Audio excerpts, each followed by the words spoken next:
जिस तरह का घोषणा पत्र जारी किया है उससे साबित हो गया है कि आज की कांग्रेस आज के भारत की आशाओं आकांक्षाओं से पूरी तरह कट चुकी है।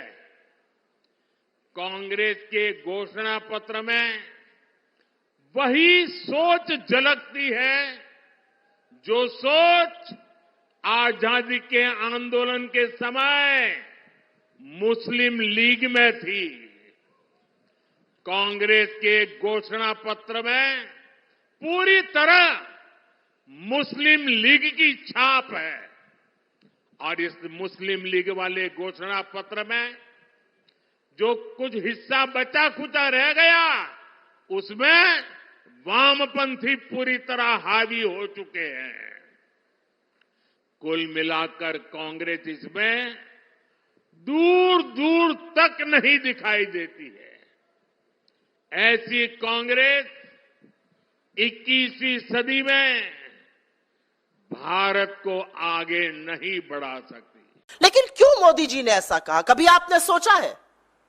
कुछ और कह सकते थे कि ये गलत है, ये नहीं संभव है, ये नहीं होगा, कुछ भी कह सकते थे। ये क्यों कहा? क्योंकि यही दिल का प्रेम है। इश्क और मुश्क छुपाए नहीं छुपते हैं और मोदी जी के पुरखों का मुस्लिम लीग से ऐसा इश्क है जो छुपता नहीं है।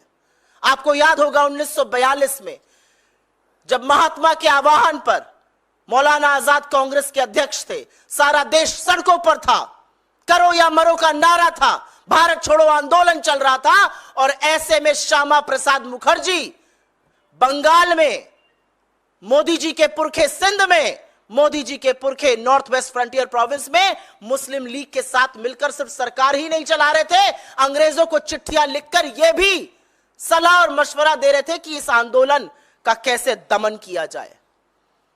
ये ना हमारे सगे हैं, ना आपके सगे हैं, ना भारत मां के सगे हैं, ये हमेशा से सगे विभाजनकारी लोगों के हैं, विभाजनकारी पार्टियों के हैं, चाहे वो मुस्लिम लीग हो या फिर अंग्रेज हो। और असलियत यह भी है कि जब से हमारा मैनिफेस्टो जारी हुआ है बीजेपी में खलबली मची हुई है। बेचारों को समझ ही में नहीं आ रहा है क्या किया जाए। वैसे ही 180 पर अटके हुए हैं, शनै शनै वो अब कम होता जा रहा है।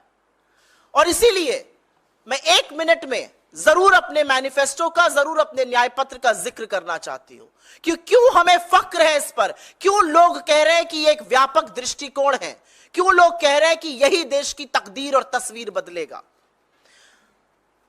हर उस समस्या का, चाहे वो बेरोजगारी हो, महंगाई हो, आर्थिक असमानता हो, गरीबी हो, भूखमरी हो, महिलाओं के खिलाफ अपराध हो, हर उस समस्या का जिसको देश ने 10 साल में झेला है, इस मैनिफेस्टो में पूरी तरह से समाधान है।